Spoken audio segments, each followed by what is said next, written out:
Bapak Ibu sekalian, tahu nggak anak yatim itu yang mana kategorinya? Yang sudah meninggal ayahnya. Usianya berapa? Sampai dia akil baligh. Lewat akil baligh dia bukan yatim lagi. Karena ada sebagian masjid yang sampai SMA, sampai kuliah dia dapat. Anak kuliah, bukan yatim lagi itu. La fatma ba'dal ihtilam, kata Rasulullah. Tidak disebut lagi sebagai anak yatim kalau sudah dia ihtilam dan mimpi basah. A'udzubillahi minasyaitonirrajim. Bismillahirrahmanirrahim. Assalamualaikum warahmatullahi wabarakatuh. Alhamdulillahi rabbil alamin. Lakal hamdu wa ilaikal mushtaka wa antal musta'an ya dzal jalali wal ikram. Allahumma fassalli wa sallim wa barik wa an'im ala sayyidil mursalin Muhammad sallallahu alaihi wasallam wa ala alihi wa sahbihi ajma'in, amma ba'd. Alhamdulillah, ya sama-sama kita hormati dari pengurus Masjid Silaturahmi, alim ulama, tokoh masyarakat, bapak-bapak, ibu-ibu, yang insyaallah kita semua selalu berada dalam lindungan Allah Subhanahu wa taala. Marilah kita memulai tausiah ba'diyah subuh ini dengan memperbanyak kesyukuran kita kepada Allah Subhanahu wa taala. Syukur yang luar biasa karena nikmat yang Allah berikan ini sangat banyak sekali. Nikmat keimanan, nikmat keislaman, nikmat sehat, nikmat kesempatan, dan alhamdulillah kita diberikan kesempatan untuk menikmati bulan Ramadan. Bulan yang dimana Allah Subhanahu wa ta'ala mengampunkan dosa-dosa kita, merahmati kita, dan memberikan kita kesempatan untuk dibebaskan dari azab api neraka. Salawat beriring salam kepada baginda Muhammad sallallahu alaihi wasallam. Semoga kita semua mendapatkan syafaat beliau, dan kita memulai kajian kita ini dengan temanya tema tafsir. Yang kita angkat adalah tafsir dari surah An-Nisa. Suatu ketika surah An-Nisa ini turun, maka baginda sallallahu alaihi wasallam bersabda, la habasa, jangan ditahan-tahan, jangan menahan.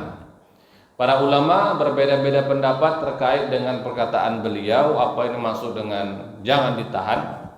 Ada yang menafsirkan bahwa jangan ditahan harta. Nah, ini masuk akal juga.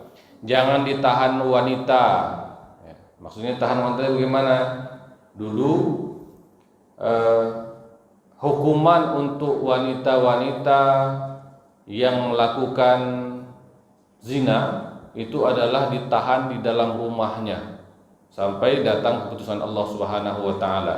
Lalu kemudian turunlah ayat yang memerintahkan untuk dicambuk. Ya, dicambuk, maka tidak lagi dikurung dalam rumah. Terkait juga dengan masalah wakaf. Ya, maka surah An-Nisa ini memang ada banyak sekali kaitan nanti dengan masalah harta, terutama kita akan menjumpainya nanti di ayat yang ke-11 dan 12, yaitu terkait harta warisan. Ya, tapi itu akan sampai kita ke sana. Kita mulai dari awal dulu. Qauluhu azza wa jalla, a'udzubillahi minasyaitonir rajim. Bismillahirrahmanirrahim. Ya ayyuhan nasu taqu rabbakumul ladzi khalaqakum min nafsin wahidah wa khalaqa minhuma zawjaha wa batha minhuma rijalan katsiran wa nisaa'a wattaqullaha alladzi tasaaluna bihi wal arham innallaha kana 'alaikum raqiba. Ini ayat yang pertama yang paling sering kita dengar kapan?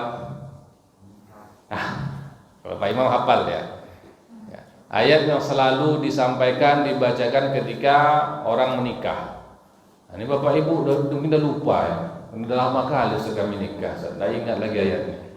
Surah An-Nisa ayat yang pertama, yang artinya, wahai manusia, ittaqu rabbakum, bertakwalah kalian kepada Tuhan kalian, alladzi khalaqakum, yang telah menciptakan kalian min nafsin wahidah, dari satu jiwa. Wa khalaqa minha zawjaha, dan kemudian dia menciptakan dari satu jiwa itu pasangannya. Wa batha minhuma rijalan katsiran wa nisaa, lalu berkembanglah dari keduanya laki-laki yang banyak dan juga perempuan. Wattaqullaha alladzi tasaaluna bihi wal arham, dan bertakwalah kalian kepadanya yang mana kalian meminta, dan jagalah silaturahim. Innallaha kana 'alaikum raqiba, sesungguhnya Allah Subhanahu wa taala atas kalian itu Maha mengawasi. Baik, kita kupas satu persatu. Ayat ini dimulai dengan ya ayuhan nas. Kalau kita belajar dalam ulumul Quran, ya, di Al-Quran ada ayat-ayat yang Makkiyah, turun di Mekah, ada ayat-ayat Madaniyah yang turun di Madinah. Salah satu tandanya apa? Kalau ayat-ayat di Mekah dimulai dengan ya ayuhan nas, wahai manusia. Kalau ayat-ayat yang Madaniyah dimulai dengan ya ayyuhalladzina amanu. Itu secara umum. Tetapi khusus untuk surah An-Nisa, para ulama sepakat bahwasanya surah An-Nisa ini semuanya turun di Madinah, walaupun ada ayatnya dimulai dengan ya ayyuhan nas. Kenapa? Karena lanjutan dari ayat ini berlaku untuk semua ras dan agama. Wahai manusia, wahai sekalian manusia, ini tidak terkait dengan masalah agama. Karena semua agama mengakui bahwasanya manusia yang paling pertama diciptakan adalah Nabi Adam alaihissalam. Semua mengakui itu, dari satu jiwa. Ya, makanya ya ayuhan nas, wahai manusia, dia beriman kepada Al-Quran atau tidak beriman kepada Al-Quran, dia akan mengakui ini. Ya, akan mengakui ini. Lalu kemudian apa lagi? Ketika Allah Subhanahu wa taala telah menciptakan Nabi Adam alaihissalam, maka Nabi alaihissalam ini ditempatkan di surga. Ada yang mengatakan di taman-taman surga. Ya. Lalu Nabi Adam alaihissalam diberikan berbagai kenikmatan dan fasilitas surgawi, semua yang ada. Ya. Kita semua ingin masuk surga? Ingin masuk surga Bapak Ibu? Alhamdulillah, kita semua masuk surga, amin ya Allah. Masukkan kami dalam surga-Mu ya Allah. Di surga semua fasilitas ada, semua makanan yang paling lezat tersedia, semua minuman yang paling nikmat itu ada di sana. Semuanya ada, lengkap. Akan tetapi dengan segala kenikmatan surgawi tersebut, Nabi Adam alaihissalam masih merasakan ada sesuatu yang kurang dalam hidupnya. Apa itu? Dia masih sendiri, ya, jomblo. Kalau bahasa kita sekarang, masih jomblo. Ya. Tidak ada pasangannya. Bahkan ketika semua nikmat surgawi ada, ternyata sebagai seorang manusia masih belum terasa lengkap kalau belum memiliki pasangan. Dan itu yang kita semua rasakan, semua manusia. Ya. Mulai dari Nabi Adam lagi, yang saya cerita sekarang, mulai dari Nabi Adam lagi memang begitu. Kalau masih sendiri itu memang ngerasa hati luar biasa, sepi. Padahal semua kenikmatan ada. Berapa banyak orang yang memiliki harta berlimpah ruah segala macam, tapi dia merasa sepi di tengah keramaiannya. Subhanallah. Maka Allah Subhanahu wa taala yang Maha menciptakan, ya, mengetahui hal ini karena Dia yang menciptakan Nabi Adam. Maka Nabi Adam ditidurkan, ya, ditidurkan oleh Allah Subhanahu wa taala. Tidurnya tidak sebentar, 1 tahun. Lama tidurnya, 1 tahun. Ketika beliau tidur, maka Allah Subhanahu wa taala mengambil rusuk kiri Nabi Adam alaihissalam. Diambil satu. Lalu dari rusuk kiri itu diciptakanlah seorang manusia berikutnya yang dinamakan dengan Siti Hawa. Nah, ini dia. Wa khalaqa minha, ciptakan daripadanya zaujah, pasangannya. Jadi dalam hadis juga ada disebutkan oleh baginda sallallahu alaihi wasallam bahwasanya wanita itu khuliqa min dhalak, diciptakan dari rusuk. Ya. Dan rusuk yang paling atas itu yang paling bengkok. Paling bengkok dia. Melengkung dia. Kalau kalian mencoba untuk meluruskannya, kasartaha, kamu akan mematahkannya. Tetapi kalau dibiarkan, dia akan terus bengkok. Maksudnya bagaimana? Subhanallah.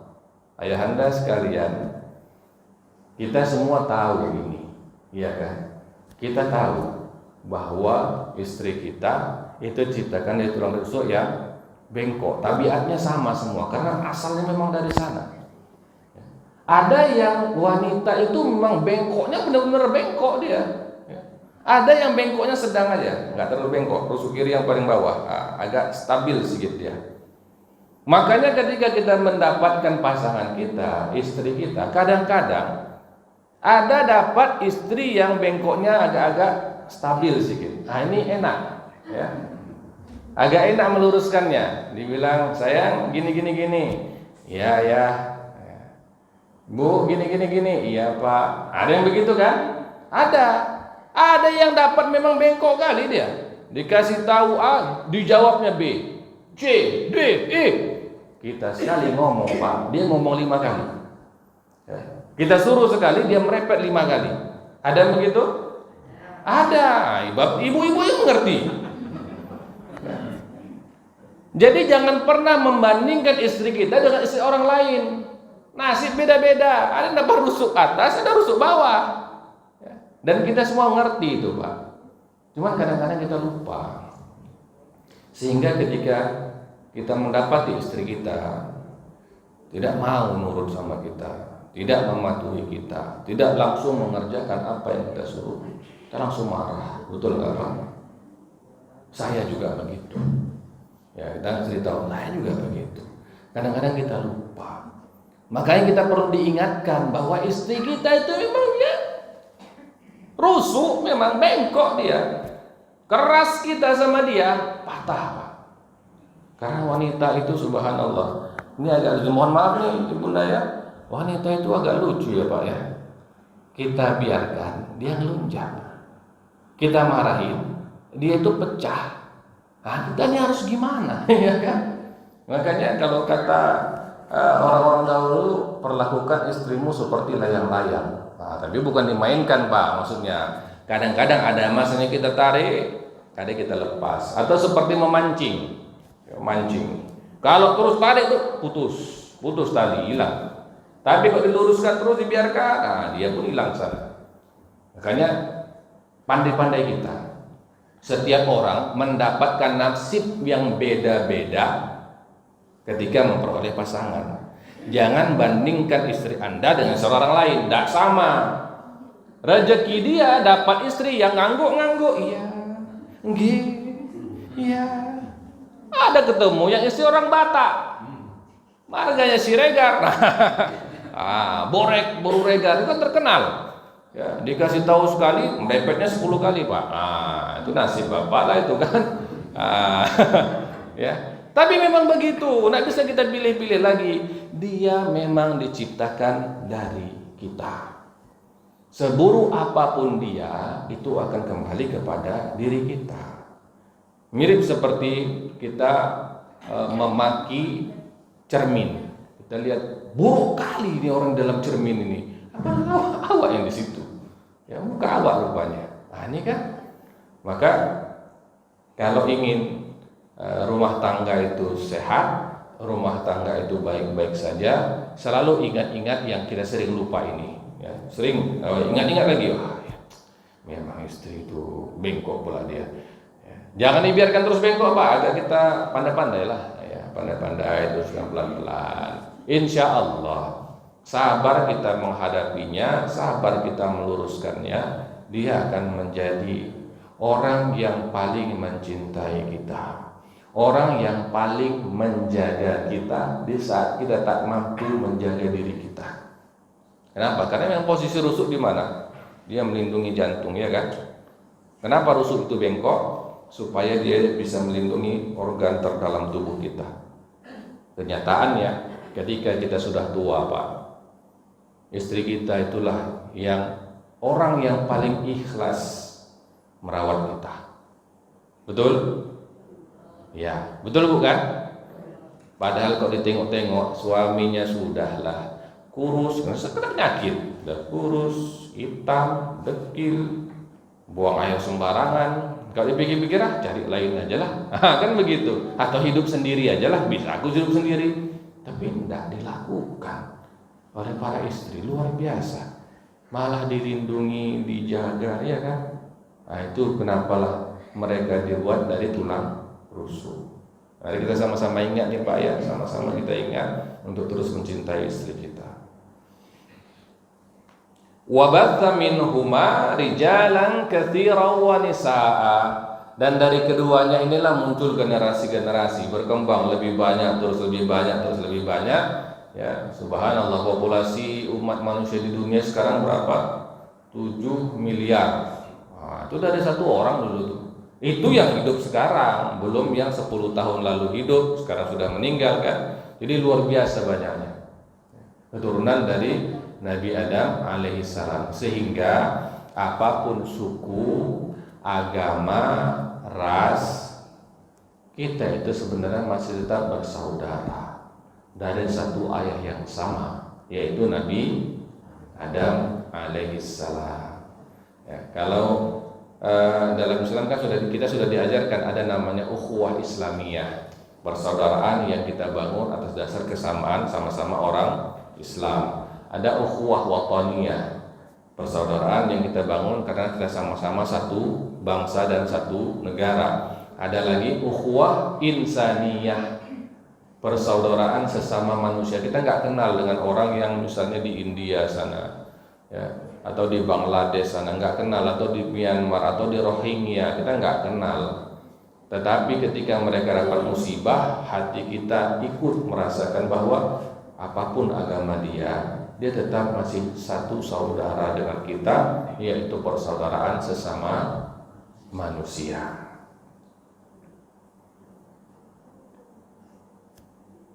Wattaqullaha alladzi tasaaluna bihi wal arham. Bertakwalah kalian kepada Allah yang dengannya kalian saling meminta. Ya. Ketika kita menemukan pasangan dulu, sebelum menemukan pasangan lah kita katakan, ada nggak kita minta kepada Allah, ya Allah, pertemukanlah hamba dengan belahan jiwa hamba? Ada nggak gitu kita doa? Ada kan? Ya, ada Ustaz, ada dulu begitu. Ada bilang enggak tahu lah Ustaz, saya dulu enggak tahu dijodohkan aja Ustaz. Karena begitu pula ya kalau orang-orang zaman dulu. Kalau anak sekarang susah, mau dijodohkan tak mau dia. Padahal dijodohkan itu kan enak. Ya, enggak payah cari-cari. Kita pernah meminta kepada Allah, ya Allah, kalaulah baik wanita ini, Allah jadikanlah dia wanita terbaik dalam hidupku. Kan begitu. Ya Allah, kalaulah lelaki ini adalah lelaki yang Kau pilih menjadi imamku, ya Allah, jadikanlah dia imam terbaikku. Kan begitu. Ya. Kita saling meminta, walaupun kita bahkan mungkin dijodohkan, kita tetap meminta kepada Allah kebaikan dia, ya Allah, kebaikan dia, ya Allah. Maka takutlah kepada Allah, bertakwalah, artinya jagalah, ya.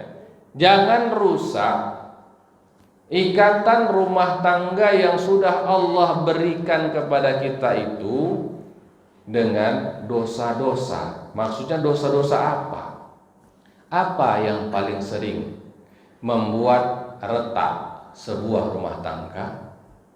Apa itu? Perselingkuhan, ya. Itu dia. Ustaz, tapi orang poligami, nanti cerita poligami nanti, itu ayat yang ketiga nanti.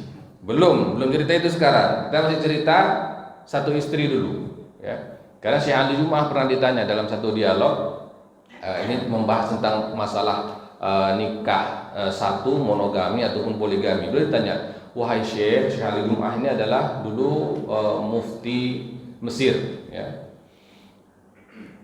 Syekh, nikah itu hukum asalnya nikah satu atau nikah banyak. Hukum asal ini ya. Misalnya kita sholat sunnah, apa hukum asal sholat sunnah? Hukumnya apa? Sunnah, ya kan? Tetapi bisa nggak sholat sunnah ini menjadi makruh ataupun haram? Bisa. Kapan? Kalau dilaksanakan waktu terbit dari matahari. Waktu matahari pas di tengah-tengah. Waktu matahari sedang terbenam. Karena ada hadisnya. Hukum asalnya sunnah. Ya, hukum asal. Hukum halnya, hukum kondisinya kalau dilaksanakan pada waktu-waktu yang diharamkan, maka dia bisa menjadi makruh ataupun haram. Jadi hukum asalnya apa? Sunnah. Oke. Nikah. Hukum asalnya itu satu atau banyak? Nah, itu dia hukum asal. Maka Syekh Ali Jum'ah mengatakan hukum asal pernikahan itu seorang laki-laki menikahi satu orang perempuan. Ya. Satu orang laki-laki menikahi satu orang perempuan. Jadi kita kalau menikah itu tidak usah berpikir mau banyak dulu, bukan itu. Ambil hukum asal dulu, bahwa kita menikah hanya dengan satu istri. Kenapa? Karena Nabi Adam alaihissalam ketika Allah berikan pasangan, berapa pasangannya? Satu. Kalau hukum hal, hukum kondisional, bagaimana? Ini tergantung.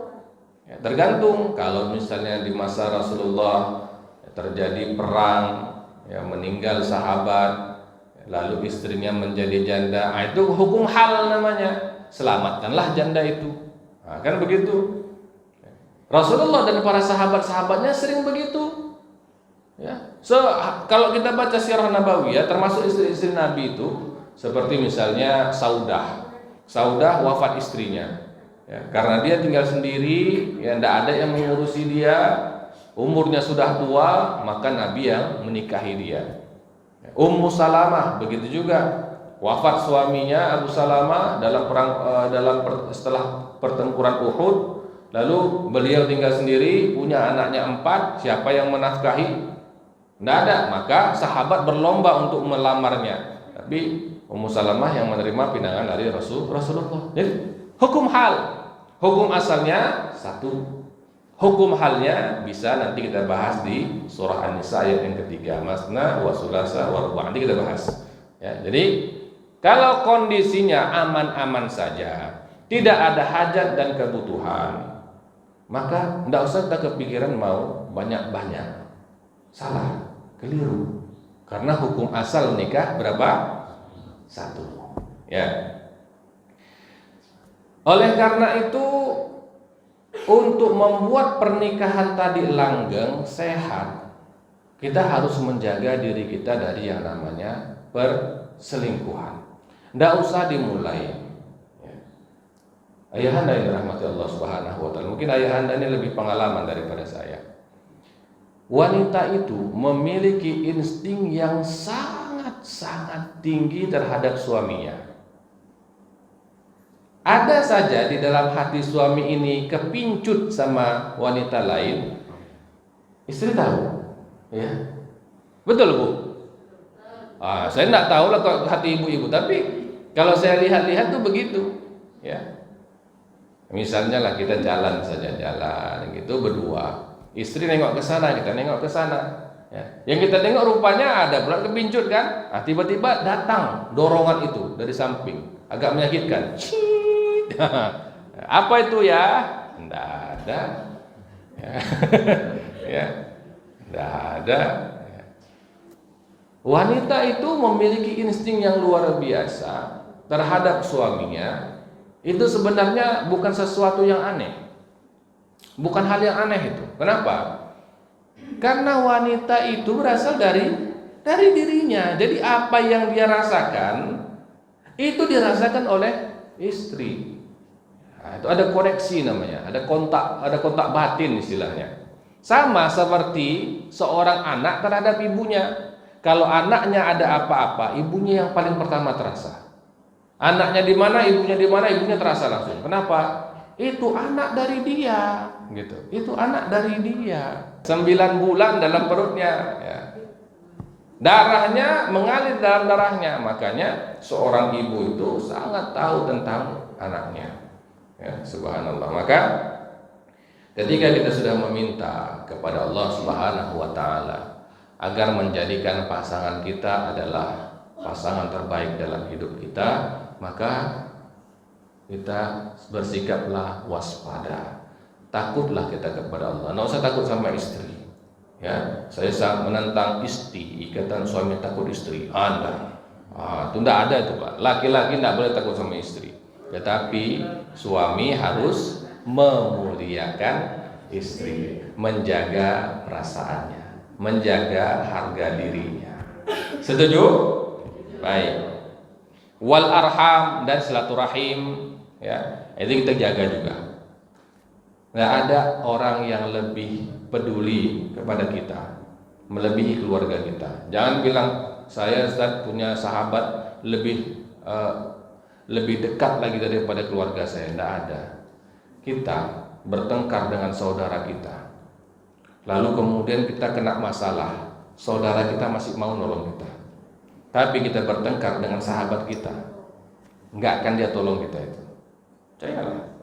Nah, lagi bertengkar kan? Kalau lagi baik-baik semua iyalah, semua baik-baik. Tapi coba kita lihat kedekatan itu ketika kita sedang dalam kondisi tak baik, dalam kondisi miskin, dalam kondisi bertengkar. Kalau lagi baik-baik, lagi kaya, lagi sukses, semua jadi saudara. Ya nggak kenal bersaudara katanya. Itu saudara saya katanya. Siapa dia? Nggak kenal. Tapi ketika kita jatuh miskin, kita bangkrut, kita susah, semua nggak ngaku saudara. Bahkan sebagian saudara nggak ngaku saudara. Ya, tetapi dibandingkan dengan yang lain, yang namanya saudara tetap kita jaga karena mereka adalah orang yang paling peduli dengan kita.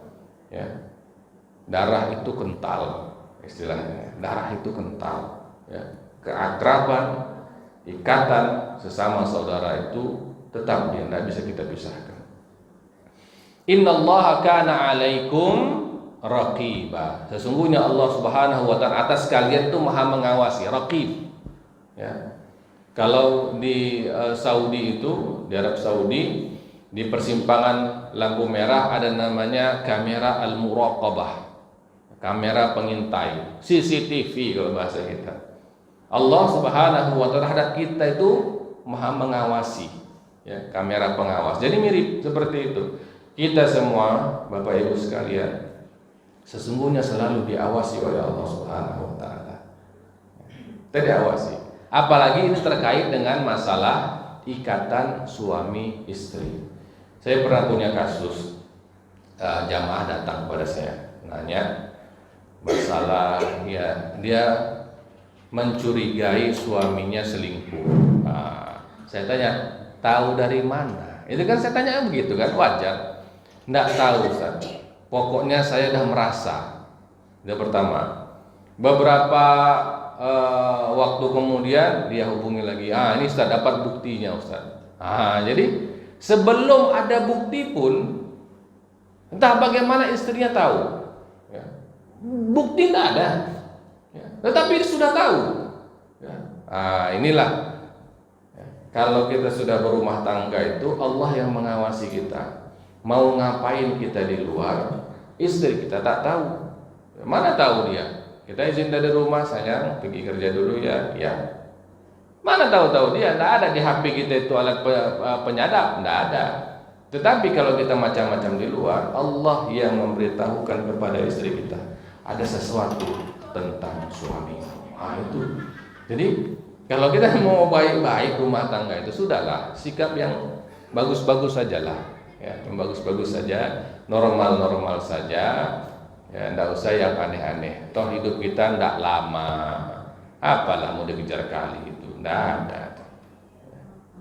Ada yang mau nanya silakan sebelum kita lanjutkan ke ayat yang kedua.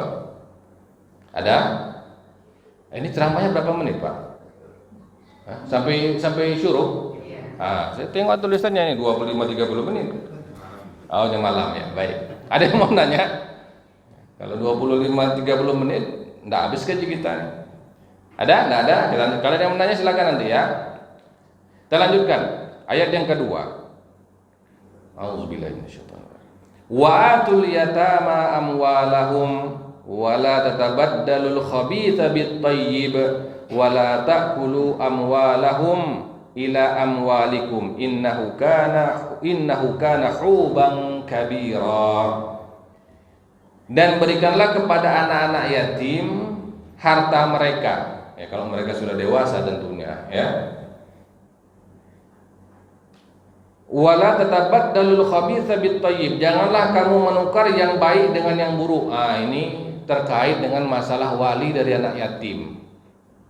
Siapa itu wali? Orang yang diberi amanah untuk menjadi wali dari anak yatim, ya.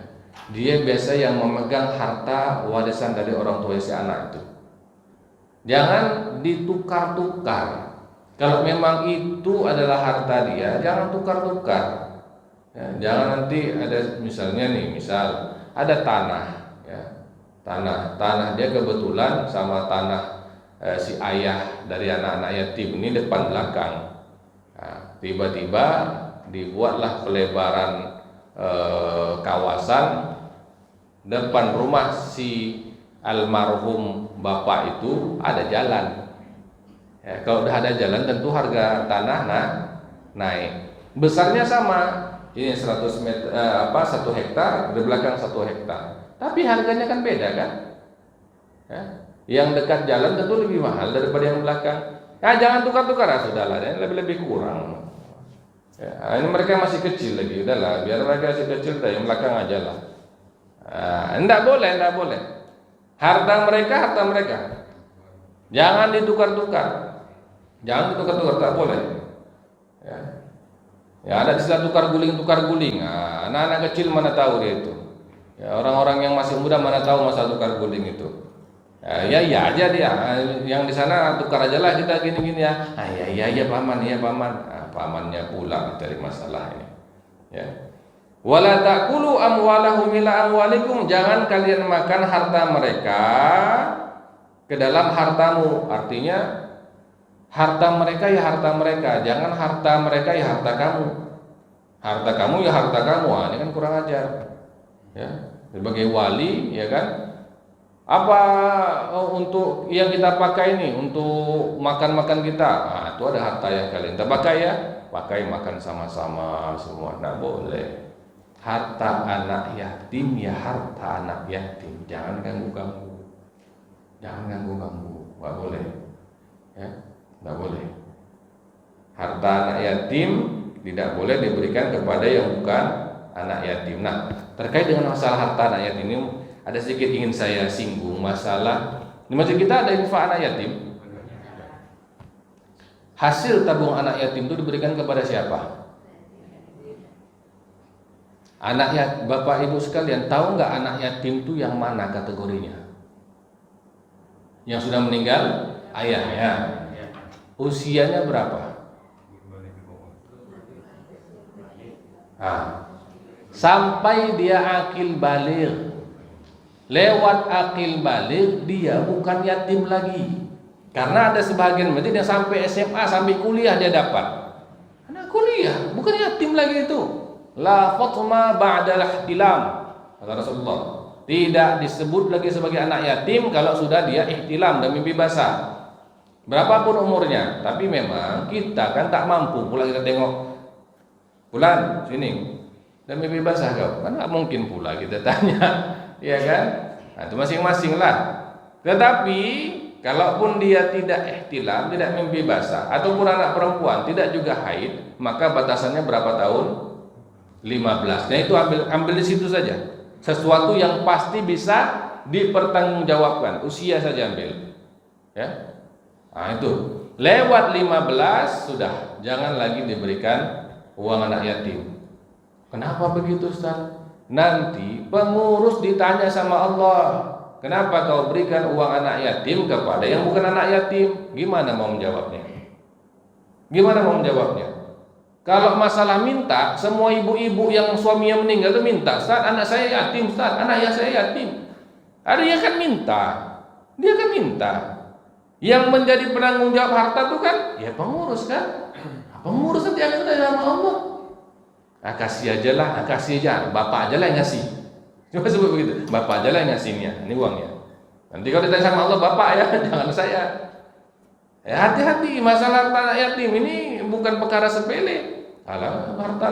Harta anak yatim hanya diberikan kepada anak yatim yang lewat masa keyatimannya dia tidak berhak lagi. Bukan masalah kasihan nggak kasihan, bukan Ustaz, kasihan deh Ustaz. Keluarga mereka miskin, betul. Kalau mereka miskin dapat dari zakat. Yatim ya dapat juga harta anak yatim. Karena mereka miskin dapat juga dari harta zakat. Double, iya double. Karena mereka mendapatkan hak masing-masing. Dapat harta anak yatim karena mereka yatim, dapat harta zakat karena mereka miskin. Lewat lagi yatim, harta anak yatim jangan dikasih lagi. Zakat miskinnya yang dapat, gitu. Ya, harus tempatkan sesuatu pada tempatnya. Jangan asal kan ada terima harta anak yatim, apalagi kita kasih zakat. Oh bukan. Zakat ya zakat, harta anak yatim ya harta anak yatim, ya infak anak yatim. Ini ya perlu kita tegaskan sedikit di sini supaya nanti jangan ada perselisihan lagi. Ya, jangan ada perselisihan lagi. Harta anak yatim itu hanya untuk anak yatim. Mamanya tidak ada, mama anak yatim dapat. Itu janda, itu masuk dari zakat kalau dia miskin. Kalau janda kaya, mana bisa? Ya, janda kaya, mobilnya banyak. Mana pula dia, Ustaz? Suami saya sudah meninggal, datang ke masjid. Mana boleh dikasih? Ya. Innahu kana huban kabira, itu adalah dosa besar. Makan harta anak yatim salah satu dari 70 dosa besar. Bukan dosa kecil-kecil. Orang yang ikut berkecimpung di dalamnya bisa kecipratan dosa yang sama. Makanya saya tegaskan itu masalah tadi tabung infak anak yatim. Kenapa? Kita sayang sama pengurus masjid. Pengurus masjid itu tidak ada gajinya. Yang protes jemaahnya banyak. Yang minta ini itu banyak. Ya sudahlah, sosial tidak ada gaji. Banyak kali dia jemaah yang protes. Giliran nanti di Yaumil Mahsyar disangka sudah banyak kali pahalanya, rupanya kena potolan dosa besar. Kok banyak dosa besar saya, Allah? Rupanya tuh infak anak yatim. Saya nggak makan infak anak yatim ya Allah. Kau salah kasih. Ya. Kan rugi. Ya rugi. Niatnya baik, tetapi niat baik itu tidak cukup, harus dibarengan dengan ilmu. Berikan kepada yang berhak. Itu dia. Itu masalah anak yatim tadi. Ada yang mau nanya? Silakan. Silakan Pak. Tertarik dengan anak yatim. Kami di masjid kita pernah bahas itu, Ustaz. Pernah membahas itu. Kalau terlanjur, Ustaz, pemberian tadi yang lewat batas waktu tadi, kira-kira bagi kita yang pengurusan seperti apa, Ustaz? Karena ini sudah kita pernah bahas. Dan banyak yang protes. Iya. Kalau yang sudah terlanjur, maka beristighfarlah kepada Allah Subhanahu wa taala. Semoga Allah mengampuni dosa pengurus masjid yang belum tahu, ya, belum tahu ilmunya, belum lagi sampai ke sana kajian. Semoga Allah ampunkan. Insyaallah Allah akan mengampunkan. Ya, insyaallah Allah akan mengampunkan. Asalkan kita niat betul-betul. Makanya memang kalau masalah ini Pak Haji ya, saya agak keras. Supaya apa? Karena begitu banyak yang protes. Kenapa banyak protes? Dia tak dapat lagi. Itu dia. Anaknya tak dapat lagi. Ya. Ini bukan masalah kasihan, tidak kasihan, bukan itu. Ini masalah harta anak yatim. Masalah harta anak yatim nih nanti bagaimana pertanggungjawabannya di hadapan Allah. Tapi kalau seperti yang sudah terlanjur, Ustaz, kami tidak tahu dulu, Ustaz. Sudah. Kalian sudah terlanjur, sudah. Sekarang sudah tahu. Jangan dibuat lagi. Apalagi ini kan biasanya kalau Ramadan nanti ada pembagian. Biasa pas Ramadan, habis Ramadan ya kan? Ya, kalau masalah anak yatim tadi. Jadi pengurus jamaah harus sama-sama tahu. Jangan yang pengurus dia tahu, jamaah tak tahu, proteslah jamaah, ya kan? Kenapa tak dapat lagi anak saya, Ustaz? Bilang Ustaz Suryandi bilang kalau sudah dia akil balik, sudah mimpi basah, sudah haid, atau sudah berusia 15 tahun, dia bukan anak yatim lagi. Maka tak boleh menerima infak anak yatim dari masjid. Kalau tidak, pengurusnya berdosa di hadapan Allah Subhanahu wa taala. Sebutkan itu. Sebut supaya sama-sama faham. Kalau yang faham hanya pengurusnya saja, protes nanti orang, protes. Ini Bapak ini dulu nggak kayak gitu kan Ustaz? Dulu pengurus yang lama begini. Ya kan? Pengurus yang lama mungkin belum tahu. Ini makanya perlu kita duduk mengaji. Inilah pentingnya duduk mengaji. Ya, bukan sekedar ceramah-ceramah, tapi duduk kajian, mengkaji. Sehingga duduk persoalannya, duduk masalahnya, duduk hukumnya. Jadi segala yang kita lakukan perlu ilmunya, apalagi ngurus masjid ya, subhanallah, amanah besar itu, amanah yang besar. Ada lagi mau nanya, silakan. Silakan Pak. Kalau di sini kan sebagai anak yatim itu 3 kali Ustaz. Lebaran, pas masuk sekolah, sama semester. Kalau kan kadang-kadang di Medan itu ada kayak di Jogja misalnya kan, itu waktu baik yatim apa mungkin itu harus selalu nol katanya kan. Tapi pikir-pikir gimana caranya juga gitu. Kecuali ada donatur tetap gitu kan, dan waktunya, timingnya pas. Jadi kita bisa ngatur. Kalau di sini kan di kebanyakan masjid lah mungkin juga donatur itu kan masuk mungkin itu kan setiap bulan baru kumpulan gitu. Jadi yang kami lakukan di sini itu setahun 3 kali Ustaz. Nah, pembagian yang setahun 3 kali itu menurut Ustaz seperti apa, bagaimana? Iya. Adapun teknis bagaimana pembahagiannya itu tidak ada masalah, karena pengurus masjid paling tahu bagaimana umat di daerahnya. Kalau di Luber tadi kami buat 3 kali Ustaz, waktu Lebaran, karena biar anak-anak yatim tadi bahagia, bisa dia beli baju, bisa dia senang, ya kan? Bagus. Waktu mau masuk sekolah Ustaz, karena anak-anak yatim tadi mungkin dia butuh punya banyak, mau pakaian dia, sepatu dia, kaos kaki dia, buku pelajaran dia, perlu Ustaz, bagus. Waktu semester Ustaz juga begitu, mau masuk semester baru, bagus, tidak ada masalah. Adapun masalah teknis Pak, itu diserahkan sepenuhnya kepada kebijakan pengurus, nggak ada masalah dengan hal itu. Yang penting kan tak ada lah, saya yakin tidak ada satupun pengurus masjid di dunia ini yang mau mengkorupsi harta anak yatim, tidak ada. Paling takut dia itu, ya, paling takut. Dari cuma berdapat berapanya dosanya nggak ketulungan, ya, 1 rupiah saja ini khawbang kabira, dosa besar, neraka luar biasa. Gara-gara 1 rupiah masuk neraka, kita kan nggak layak ya. Kalau kita korupsi 10 miliar, oke lah, masuk neraka lah. Ya, setidaknya di dunia ini udah bersenang-senang kan begitu. Kalau kepikiran duniawinya ya, tapi tidak boleh juga. Tapi kalau gara-gara 1 rupiah terus kita masuk neraka kan nggak layak. Ya, yang bodoh kali kita 1 rupiah masuk neraka. Ya, jadi saya yakin pengurus di mana-mana pun, mengurus masjid, mengurus musola yang ada infak anak yatimnya, tidak akan mengambil sepeser pun dari infak anak yatim. Maka asalkan memang sudah dirembukan kapan saja nak dikeluarkan ini uang infak anak yatim, silakan. Ya, yang mana memberikan maslahat lebih. Dan kalau seperti ini saya rasa sudah bagus sekali, sehingga uang infak tadi itu tidak digunakan untuk hal-hal yang tak berguna. Ya, namanya anak yatim, kadang-kadang adalah dia kan, ada sajalah kelakuan. Tapi itu memang ini Pak ya, Bapak Ibu ya, jangan gara-gara anak yatim itu nakal terus kita musuhi dia, tidak boleh. Memang begitu, Allah ciptakan begitu anak yatim itu. Ya, di mana-mana saya ketemu anak yatim, memang nakalnya luar biasa. Mereka nakal, tapi mereka masih punya satu status anak yatim. Itu yang kita takut dengan mereka. Nah, itu yang kita takut dengan mereka. Jadi tetap walaupun ya bagaimanapun lah. Tapi ada salah satu masjid Bapak Ibu sekalian yang saya pernah diskusi dengan pengurus masjidnya. Mereka mengatakan begini, Ustaz, kami ingin supaya anak-anak yatim itu mereka lebih terkontrol. Kami bikin absen selama Ramadan, kami bikin absen. Ya, sholat tarawihnya mesti di sini, tadarusnya mesti di sini, kami absen. Ya. Kalau mereka tidak ada satu kali pun datang hadir sholat taraweh, tadarus di sini Ustaz, nggak kami kasih Ustaz. Boleh nggak? Itu dikatakan boleh nggak?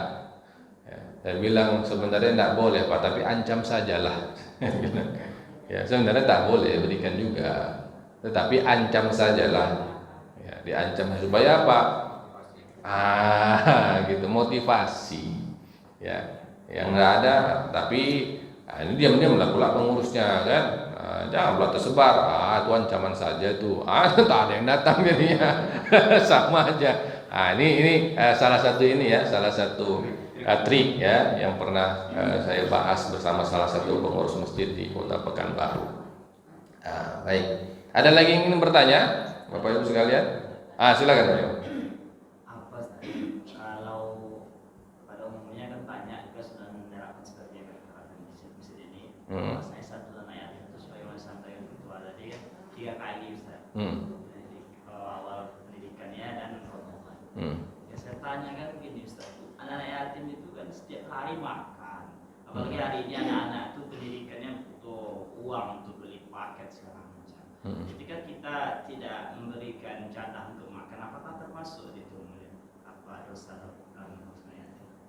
Baik. Jadi begini Ustaz. Karena sebagaimana saya sebutkan tadi, itu semua tergantung dari kebijakan pengurus dalam melihat kondisi masyarakat sekitarnya. Nggak bisa pukul rata, ya, nggak bisa pukul rata. Kalau memang di daerah tersebut anak-anak yatimnya itu sudah pada kondisi yang misalnya sampai lapar, tidak makan, maka dikeluarkan, ya, maka dirembukan sama-sama dikeluarkan. Ya. Tapi kalau memang kondisinya masih memungkinkan, ya, walaupun ya mereka anak yatim, tapi kalau untuk makan masih bisa lah, itu oke, nggak ada masalah. Makanya kita juga pengurus masjid ini bukan hanya mengurus diam di masjid, bukan begitu kan? Kita harus memperhatikan jemaah kita. Maka jadi pengurus masjid itu berat luar biasa jadi pengurus masjid itu. Yang dia tanggung jawab ya umat yang ada di sekitar masjid itu. Kalau sampai ada yang kelaparan dan pengurus masjid tidak bertanggung jawab, nggak tahu dia dosa pengurus masjid itu. Kenapa? Di masjid itu ada infak. Infak itu boleh diberikan kepada siapa saja yang membutuhkannya. Siapa saja membutuhkannya. Ada yang lapar, tetangga masjid, keluarkan dari infak itu, kasih untuk dia, beli berasnya. Berat, makanya subhanallah berat jadi pengurus masjid itu. Memang balasannya luar biasa, pahalanya luar biasa. Ya, tapi resiko dosanya juga nggak kalah besarnya. Ya, tentu ya di setiap pahala yang besar ada resiko yang besar. Sama seperti bisnis. Ya, high risk, high return kalau bahasa bisnisnya. Resiko tinggi, banyak pula keuntungannya kan gitu. Ketika rugi, besar pula ruginya kan begitu dia. Sama. Ya, pengurus masjid juga begitu. Jadi, Ustaz, kita perlu jamaah juga boleh memberikan informasi. Ya, informasikan kepada pengurus, di sana ada masyarakat kita yang lapar. Di sana ada masyarakat kita yang membutuhkan, keluar dari infak masjid itu. Boleh. Siapa bilang tidak boleh? Infak, tidak ada masalah. Kalau zakat ini memang hanya 8 asnaf, nggak boleh di luar daripada itu. Ya, itu dia. Jadi, dengan kita memahami tabung tadi, ada tabung infak, ada tabung wakaf, ada tabung anak yatim, ada tabung zakat. Kita tahu ini fikihnya, maka kita bisa maksimalkan ini semua.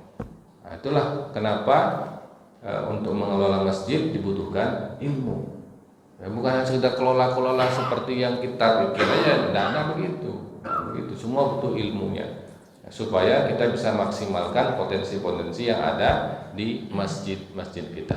Jadi, Ustaz, kalau memang tadi ada yang membutuhkan, itu tidak mesti dari uang anak yatim, bisa dari uang infak. Ya, misalnya, ya. Tapi kalau memang anak yatim, Ustaz, ya, dan nggak ada lagi uang infak, ya sudah, pakai harta anak yatim, memang dia anak yatim. Gitu. Ini tidak ada masalah, namanya sifatnya kondisional. Ya. Yang penting semua dirembukan bersama-sama demi kemaslahatan bersama. Tujuan kita semua sama, maslahat umat. Ya. Jadi memang disebutkan tadi sama Pak Ketua tadi ya, kayak di Jogja di masjid Jogokarian ya, itu bisa nol. Jangan disamakan masjid kita dengan masjid Jogokarian itu. Masjid Jogokarian itu sudah punya donatur tetap, ya donatur tetap itu, dan mereka rutin. Itu yang jadi donatur pengusaha sekali masuk itu bisa ratusan juta. Iyalah, kita mau naikkan saldo ya susah. Edarkan bakul segitu-gitu aja dari tahun ke tahun segitu. Tengok kan bisa tengok kita neraca masjid kan laporan ya kan nampak itu berapa masuk. Segitu-gitu aja. Ya, enggak ada. Nah, ini juga perlu sebenarnya kita kembangkan.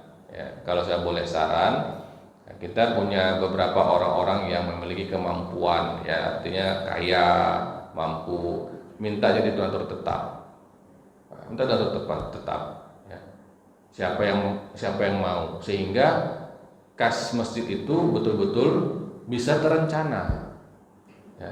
Jadi kita buka peluang siapa saja, peluang ya, per bulan berapa, nggak ada masalah berapapun, yang penting kan istiqomah. Yang penting istiqomah. Kalau kita harapkan dari tabung masjid, kadang-kadang ya dia niat memang, cuma lupa uang dari kantong. Habis lupa keluarin, terlambat ke masjid tadi. Habis sholat tersesat pula, pulang ke rumah, sampai rumah masih di kantong uangnya. Nah, jadi, ya kan gitu. Ya, tapi kalau dibuat donatur tetap, ada petugas yang istilahnya mengutip lah ya. Nah, jalan. Jalan. Nggak masalah, mau 5.000 terserah, mau 5.000, mau 10.000, mau 50.000, tapi kalau dia sudah nampak donatur tetapnya, bisa berjalan lebih terarah dia. Nah, kita sudah ada donatur tetap sini Pak. Donatur tetap sudah ada. Ini Ustaz.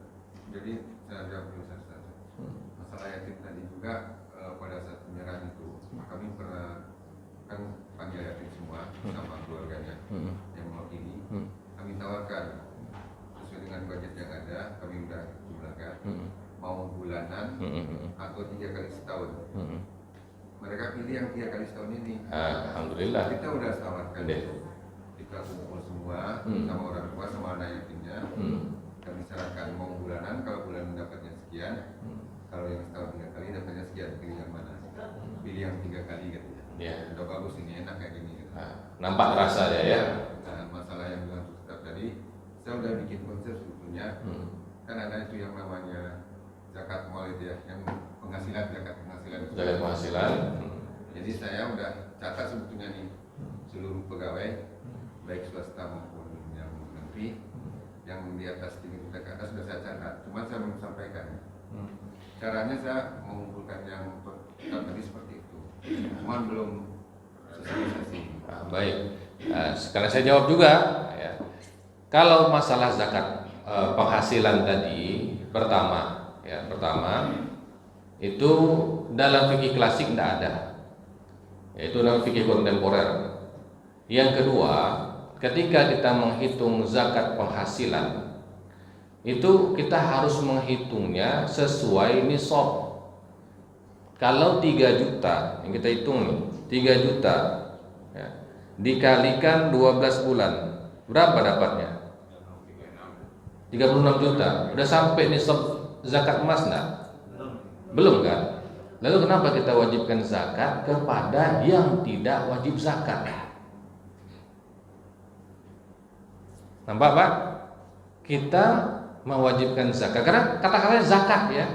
Zakat itu hukumnya wajib, bukan sedekah.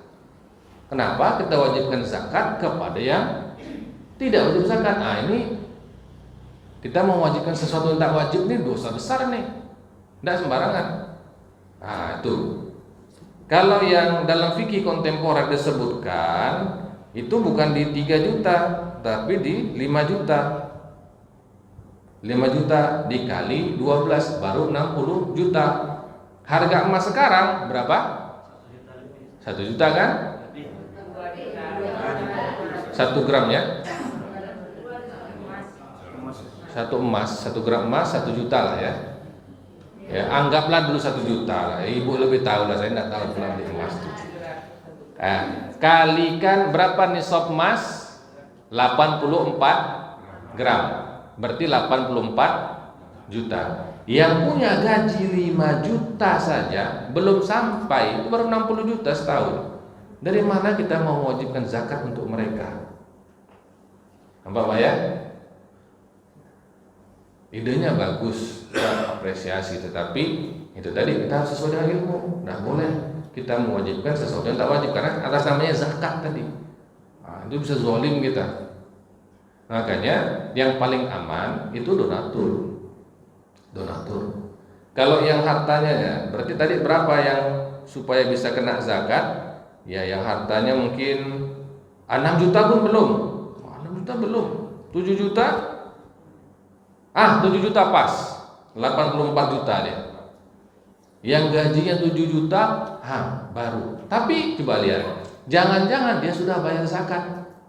Kenapa kita zakatkan lagi dia? Ya. Subhanallah kan, kalau masalah zakat ini panjang bahasannya, maka paling aman ya. Tapi ini saran, tentu keputusan semua di pengurus dan kesepakatan para pengurus. Lebih aman itu adalah donatur tetap. Ya. Itu. Yang kedua, kalau namanya zakat itu tidak bisa untuk masjid. Zakat hanya 8 asnaf. Surat Taubah ayat 60. Tak boleh berubah keluar dari 8 ini. Dan bisa kita gunakan dana zakat itu untuk operasional masjid. Tidak bisa. Jadi zakat dia terbatas lingkupnya, terbatas siapa yang dikutip, terbatas jumlah uangnya, terbatas orang yang mendapatkannya. Bahkan nanti hati-hati kalau bikin panitia zakat di masjid. Panitia zakat bukan ambil zakat ya. Panitia zakat bukan ambil zakat. Jangan ambil tuh harta zakat, haram untuk makan. Haram. Amil zakat itu mesti orang yang ditunjuk oleh Basnas, badan amil zakatnya. Istilahnya kalau dulu baitul malnya. Itu amil. Panitia bukan. Ustaz mau berdebat, silahkan. Kalau saya sudah sampaikan, mau ambillah. Antum ambil harta zakat, dosa besar. Lalu bagaimana? Bisa pakai uang infak, transport, uang lelah, terserah. Pakai uang infak, nggak ada masalah. Uang infak boleh dipakai untuk panitia zakat. Tapi itu bukan sebagai uang zakat. Letakkan semua pada tempatnya, pada porsinya. Jangan semua pukul rata. Nggak bisa. Jadi kalau kita tahu ilmunya, kita bisa menempatkan sesuatu pada tempatnya. Bebas kita dari ragu-ragu dalam beramal. Kita beramal ini nggak boleh ragu-ragu. Zakat ya zakat, sedekah ya sedekah. Jadi panitia, jadi amil ya jadi amil, gitu. Jadi harus jelas semua. Baik, terima kasih banyak Bapak Ibu sekalian rahmati Allah Subhanahu wa taala. Waktu jua yang memisahkan kita tidak terasa ya. Ayo menanya, boleh. Silakan. Tadi kan mengenai zakat harta itu. Iya. Siapa aja yang harus dapat? Siapa aja yang patut kita kasih?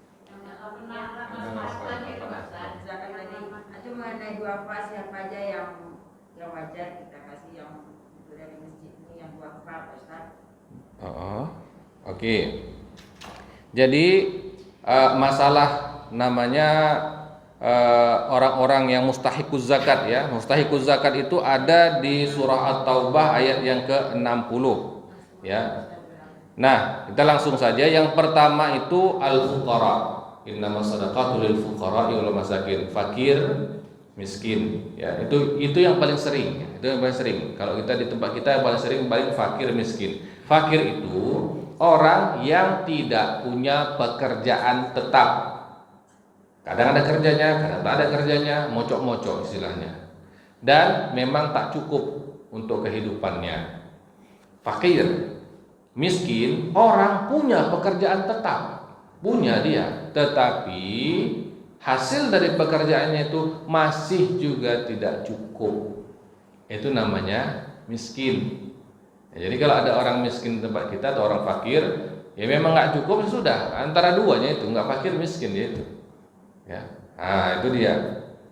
Lalu wal amilina 'alaiha, ya orang yang menjadi amil. Nah kalau orang amil ini yang tadi saya sebutkan, ya, yang ketiga orang yang memang ditugaskan, di-SK-kan mengutip zakat, menghitung zakat, menyalurkan zakat secara resmi. Tidak bisa menunjuk-tunjuk bikin panitia sendiri, tidak bisa, tidak sah, tidak sah. Ya. Kalau dulu namanya Baitul Mal. Baitul Mal ini kemudian dia akan mempekerjakan seseorang untuk mengutipin zakat, ya, menghitung zakat, lalu membagi-bagikan. Nah, itu namanya amil. Dia berhak dapat harta dari zakat. Kenapa? Karena dia tak ada pekerjaan lain. Itu kerja dia memang. Tidak bisa dia berusaha yang lain. Kenapa? Nggak sempat dia. Dia sibuk dengan mengutip, menghitung, hitung, membagi-bagikan. Makanya dia dapat, gitu. Ya, makanya dia dapat. Beda dengan panitia. Panitia kan tugas sampingan. Ya, tugas sampingan kan. Bapak-bapak punya pekerjaan masing-masing. Malam bapak jadi panitia. Bapak bukan amil, gitu. Bapak bukan amil. Jangan diamil-amilkan. Ya, jangan diamil-amilkan. Kemudian siapa? Al-mu'allafah. Ini orang yang mu'allaf, yang baru masuk Islam. Maksimal itu 2 tahun. Nanti kadang-kadang ada yang datang. Saya mu'allaf Pak. Kapan usianya? 10 tahun. 10 tahun yang lalu apa mu'allaf lagi ini? Ini orang ada saja ininya kan. Nah, tampangnya tampang Cina sedikit ya kan. Saya mu'allaf Pak. Kapan mu'allafnya? Baru Pak. Mana suratnya dari KUA? Nggak ada Pak. Nah, kalau nggak ada, inilah yang susah kita ini. Zaman sekarang banyak yang menipu. Jadi petugas gimana pengurus masjid bersikap bagaimana? Kalau tak ada bukti, tak usah. Nanti kok kalau betul-betul, ya karena dia tak ada bukti. Zaman sekarang banyak terjadi penipuan. Nah, kalau tidak ada bukti sudah. Minta bilang sama KUA dulu. Sama KUA dulu. Nah, ada kasih. Ya ragu-ragu kasih. Ya. Siapa lagi? Wafir riqab. Riqab ini orang yang mau memerdekakan diri. Tidak ada. Zaman sekarang tidak ada lagi itu. Wal gharimin, orang yang berhutang. Ya, saya tanya sama Syekh Alauddin Za'atari Mufti di Suriah. Syekh, orang yang berhutang itu bagaimana? Orang yang benar-benar dia butuh, lalu kemudian dia berhutang kepada orang, dan ya namanya orang miskin, ya berhutang. Dia sudah berusaha tak dapat juga untuk mengembalikan hutang dia itu. Orang seperti ini dia dapat dari sisi miskin tadi. Lalu kalau dia mau bayar, dia boleh minta lagi dari zakat, tapi jangan kasih sama dia langsung. Kenapa? Habis lagi sama dia nanti. Ya, Pak, saya punya hutang sama bapak itu. Saya memang tak sanggup lagi membayar. Berapa? Sekian. Antarkanlah ini kepada yang sana. Boleh. Ya, tapi kalau memang dia orang yang betul-betul berhutang, ya demi kebutuhan yang daruriyah. Dia berhutang kenapa? Berhutang saya Ustaz. Nah, di kredit bank saya itu. Hutang saya banyak. Ini lain. Ini menyekolahkan ijazah SK namanya nih. Ya enggak, menyekolahkan sertifikat rumah tuh. Enggak begitu. Itu lain dia ya. Lain kaji itu. Kemudian fisabilillah, orang dalam jihad fisabilillah, wa ibnu sabil, dan orang yang ibnu sabil, orang dalam perjalanan. Kalau ada orang dalam perjalanan itu boleh diberikan. Ya, fardhatun minallah wallahu alimun hakim, wajib ya. Jadi itu dia Ibu ya, 8 orang asnaf zakat, tidak boleh di luar daripada itu. Jadi kalau di du'afa itu istilah orang-orang dhaif, lemah.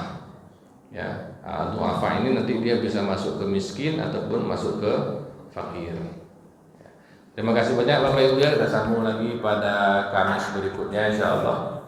Ya, menarik sekali, dan kita akan sambung insyaallah pada Kamis depan masuk ayat yang ketiga, masalah poligami nanti. Banyak pertanyaan nanti. Terima kasih banyak atas perhatiannya Bapak Ibu. Mohon maaf atas segala kesalahan. Subhanakallahumma bihamdika asyhadu an la ilaha illa anta astaghfiruka wa atubu ilaik. Assalamualaikum warahmatullahi wabarakatuh.